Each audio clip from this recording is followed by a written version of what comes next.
Mr. Rank here, your science teacher for the day. Let's get this show started. With all optical orbits up front, and remember, we keep our supraesophageal ganglion to ourselves. That means you, Jimmy. And hello, it's me, Rod. You monsters make sure that your tentacles and horns are not blocking anyone's view. And no food or drinks in the exhibit. Let's get started.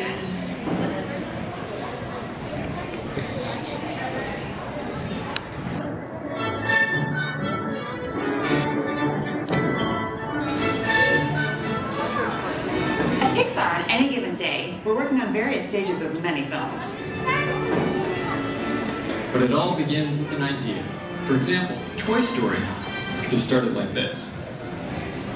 When kids leave the room, the toys come to life. See, I always knew that my toys did that.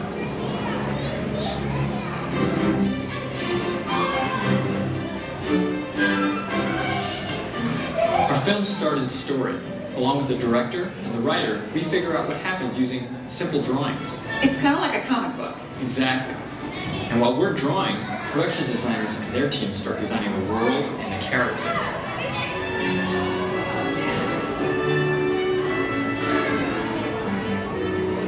While they're painting and drawing and sculpting, our storyboards go to editorial, where they string together all of the drawings that we've created.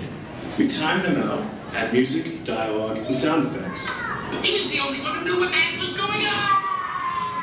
And as these shots go through each stage in production, we'll update this scene over and over again. And this is where the science and the math come in.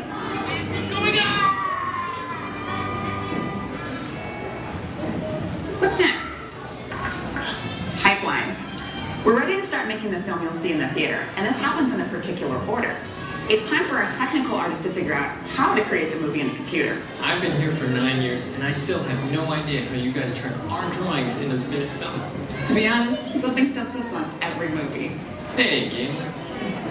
You've been here since Toy Story. What's been hard on each film? Well, Toy Story, everything. Here, let me show you. On Toy Story, we were inventing the entire process from scratch. Monsters Incorporated, fur and clothing. On Cars, reflective metal surfaces. On every new film, there's a new technical challenge. On Inside Out, we had to deal with a character made of glowing particles. And it took lots of people to figure out just that one thing. Whoa, what is she made of? Her shape will be made of points and particles of light. She was tough. This is the 17th version. And the characters have to move, so someone has to add controls to the model. Like a puppet, right? Yes, except instead of strings, our animators will use a computer program to move the characters in a digital world. Next in the pipeline, sets. So for Cars 2, you built the entire city of London?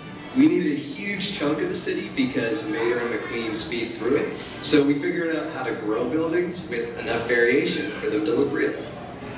And we moved through that set with our virtual cameras.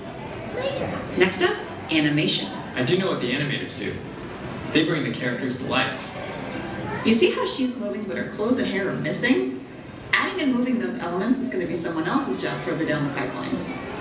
And by somebody else, I mean me, and about 20 other simulation technical artists. Where are you getting all these shirts? We have to build everything you see, including the textures and surfaces, which help make the world and characters believable.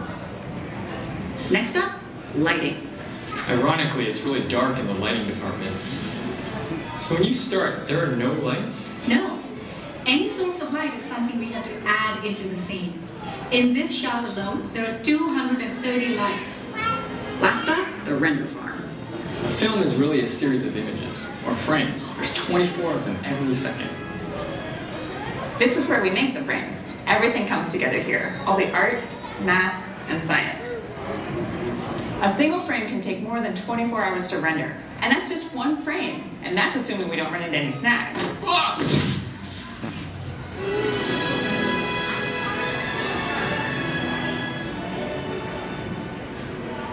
It's always incredible seeing final shots.